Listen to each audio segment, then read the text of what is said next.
दोस्तों, राधे राधे। हम सुनाने जा रहे हैं आप सबको एक प्यारा सा भजन। कैसे लगे आप सब कमेंट में ज़रूर बताना, लाइक करना, सब्सक्राइब करना और शेयर ज़रूर करना। गाना अच्छा लगे तो कमेंट बॉक्स में ज़रूर लिखना। राधे राधे। कैसे धरी मनवा धीरा, हमार दुनो हीरा निकली गे। कैसे धरी मन में धीरा, हमार दुनो हीरा निसरी गे। बनला जेवन राम घर ही बिसरी, बनला जेवन राम घर ही बिसरी गए। कैसे धरी बन मनवा धीरा, हमार दुनो हीरा निसरी गए। कैसे धरी मनवा धीरा, हमार दुनो हीरा निसरी गए।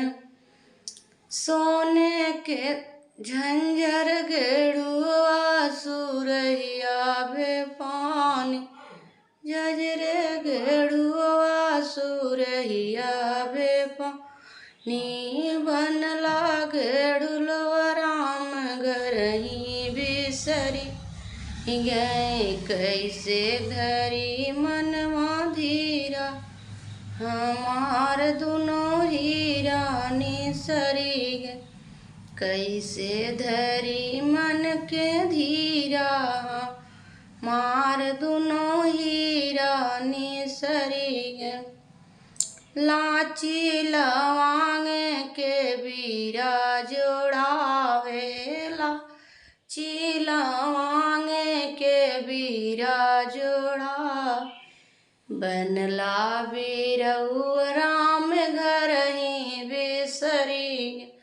कैसे धरी मनवा धीरा, हमार दुनो हीरा निसरी। कैसे धरी मन में धीरा, हमार दुनो हीरा निसली गे।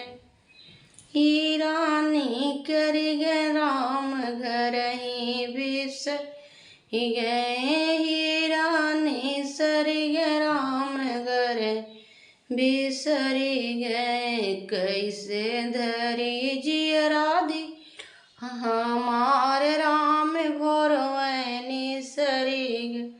कैसे धरी मनवा धीरा, हमार राम भोरवै निसरी गए।